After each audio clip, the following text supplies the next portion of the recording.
Welcome to the Daily Vibecasting. Hey there. Today we're buzzing through what's trending right now, just, short, sharp hits of what everyone's talking about. Sounds good. Yeah, like a quick pulse check on the timeline. Let's do it. Okay, first up, something kind of wild from @MarketingNerd.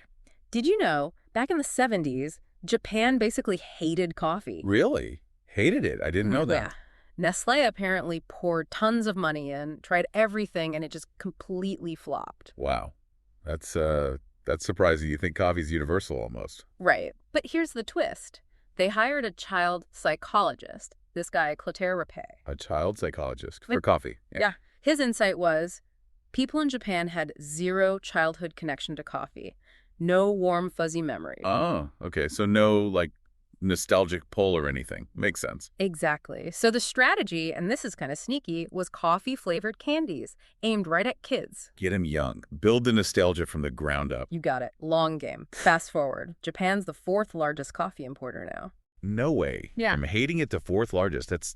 That's an incredible marketing story.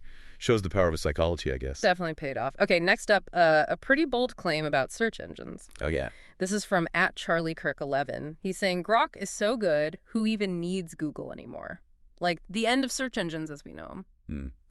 That is a very strong statement. Grok's new, right? Google's pretty dug in. Yeah, exactly. And someone, Bfunk, replied with some numbers. Alphabet, Google's parent company, their revenue up 89.1% since 2018. 89%, okay. Yeah, growing like 12.8% a year, pretty consistently. And get this, 2024 revenue was $350 billion. Billion, with a B. With a B, up almost 14% year over year. So, Grok might be cool, but Google's still kind of the giant in the room. Yeah, those numbers, they don't exactly scream obsolete, do they? Maybe a bit premature, that call. Seems like it. Okay, shifting gears completely. Politics and unexpected meetings. @Spectator Index posted a photo. Trump and Zelenskyy at the Vatican. Whoa, okay. Trump and Zelenskyy. Yeah. In the Vatican. I see the picture. Right. This was apparently April 26th, 2025, during Pope Francis's funeral. Ah, okay. That makes sense for the location. Yeah. Lots of world leaders would be there. Yeah, Prince William was there, Macron. But Trump and Zelenskyy together, given their, history, that 2019 impeachment stuff. Yeah, no kidding. That's definitely going to grab headlines. Any word on what they talked about? Well, the White House called it very productive. Yeah. Standard diplomatic speak, maybe. Probably, but still significant they met. Especially, with the Pope being such an advocate for peace in Ukraine. True. And @Antaguerrera, another account, called the pictures extraordinary scenes. I can imagine. The visual itself, those two, St. Peter's Basilica. Oh. Potent. It was apparently their first face-to-face since all that public drama. And yeah, 170 foreign delegations there. Security must have been insane. Oh, absolutely. Intense. Zelenskyy apparently posted on Telegram, called the meeting potentially historic for peace talks. Historic. That's hopeful language from his side. Yeah. And because it's the internet, people were apparently debating Trump's blue suit. Of course they were. Never change, internet. Never change. @Piers Morgan chimed in, too. Just, wow, what a picture. Sometimes that's all you can say, right? Pretty much. And interestingly, Bloomberg had reported just a few days earlier that Zelenskyy actually wanted to meet Trump there at the Vatican. Oh, really? So he was angling for this meeting, specifically in that setting. Interesting. Yeah. Strategic. Seems like it. I mean, St. Peter's is quite the backdrop, though apparently Pope Francis himself wanted a really simple funeral. CNN said just a plain wooden coffin. Yeah, a contrast between the setting and maybe his wishes. But that meeting, big potential implications, right? For U.S. aid, Ukraine policy, especially with Trump's past skepticism, huge implications. Could signal a shift or at least an opening. Definitely something to watch. Then we got the official confirmation from @White House, tweeted, President Trump sat down to meet privately with Ukrainian President Volodymyr Zelenskyy in St. Peter's Basilica this morning. Okay, so official confirmation. Makes it concrete. And they pointed out Trump had said back in March, according to Reuters, that Ukraine seemed willing to negotiate. So maybe hinting at a policy change. Could be key. Or just setting the stage. And the BBC mentioned the UK and French leaders were also there, maybe acting as brokers. Who knows? But yeah, a key moment. Definitely a key moment in the whole conflict. Wow. Okay, what's next? Total pivot. @Elon Musk just tweeted, wow. Oh, boy. One word Elon tweets. Always got to figure out what that means. Right. Turns out the wow was about the Harvard Law Review. Okay. What about it? Apparently, since 2021, they've been prioritizing DEI, diversity, equity, inclusion when picking editors and articles. Okay. Even after that Supreme Court ruling last year on affirmative action. Yeah, that's the thing. The report suggests race is like actively considered, like being a non-minority author could be a factor against getting published. Oh, really? That's Yeah. quite a specific approach. And apparently, since 2018, most of the forward authors have been minority women. There's already talk. An attorney, Jonathan Mitchell, is planning a legal challenge. Not surprising. That sounds like it would attract legal scrutiny, especially post-Supreme Court decision. Yeah, and this is all happening, after the Trump administration had pushed back hard on DEI stuff, even froze some Harvard funding at one point. Right, so it's tied into those broader political battles over Yeah. DEI and academia and elsewhere. Complex stuff. Definitely. Okay, let's lighten it up a bit. At Chinese Zagan posted, "God forbid a man have hobbies." Uh-huh. Okay.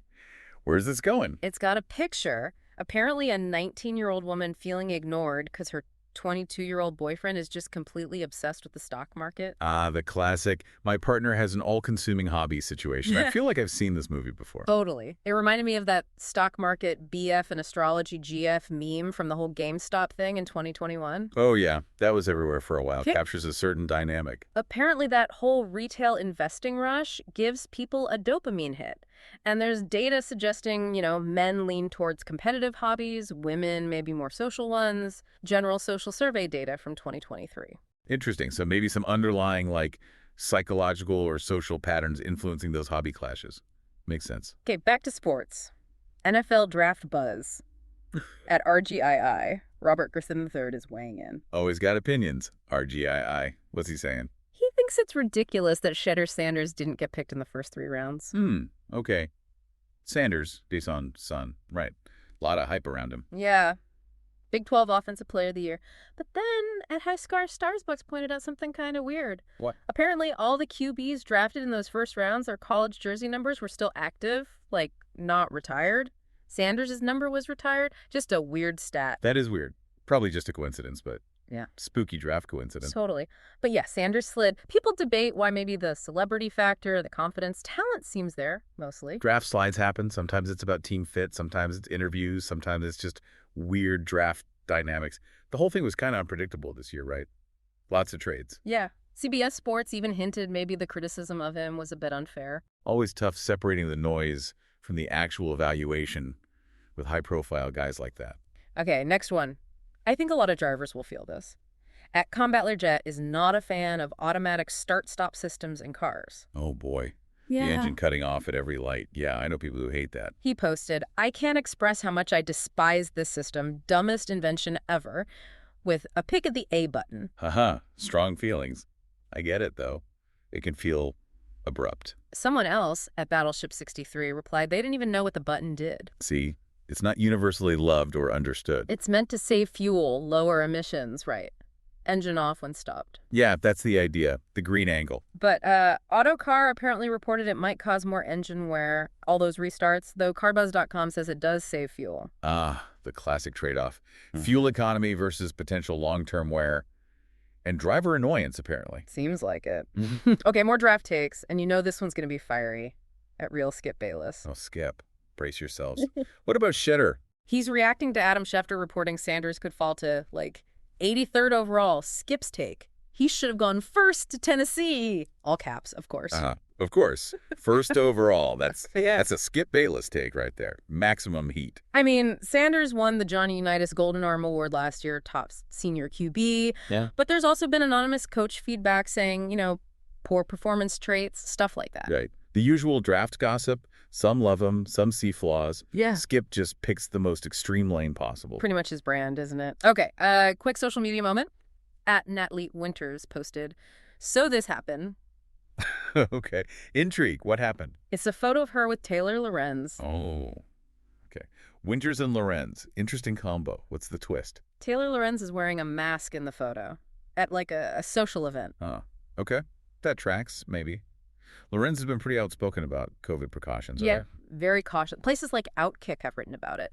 So the mask sighting got people talking, debating. Right. The mask debate continues. Yeah. Even now, it's become such a symbol. And someone mentioned That 2023 Cochrane review, the big medical evidence review, it suggested masks might not actually impact respiratory virus spread much. Yeah, the science on community masking got pretty complicated and debated. Lots of different interpretations. And naturally, the replies had the garlic bread meme thrown in, because why not? Because internet. Always bring the memes. Okay, last one for today. This is from photographer at Chris Arnade, and it's a really interesting thought. Okay, lay it on me. He says, basically, I'm a photographer. I kind of get Trump's popularity, but I cannot figure out how the dude produces iconic photos almost weekly. He's a meme machine. Huh. That's a great observation, actually. He does seem to end up in these visually striking situations constantly. Then he's talking specifically about that Trump-Zelenskyy Vatican photo again, discussing a ceasefire, positive vibes reported. Right, the one we talked about. Arnade points out the setting, that crazy ornate marble floor looking like a roulette wheel, calls it Vatican roulette. Vatican roulette. Wow. That's evocative. And his theory is that Trump's, unscripted style just leads to these moments. Less polish, more raw images that become instantly iconic or memeable. That makes a lot of sense. Less stage managed, more spontaneous, and visually. Yeah, more interesting, maybe. More unpredictable. A meme machine feels about right. Yeah. Quite a thought. And that is our daily vibecasting for today, whizzing through everything from coffee history to Vatican diplomacy to draft takes and memes. Wow. Yeah, that was a whirlwind. Covered a lot of ground fast. A real snapshot of the online buzz. Absolutely. So definitely check out those accounts, those original posts, if you want to dive deeper. Yeah, see the pictures, read the threads. Exactly. All right, catch you next time.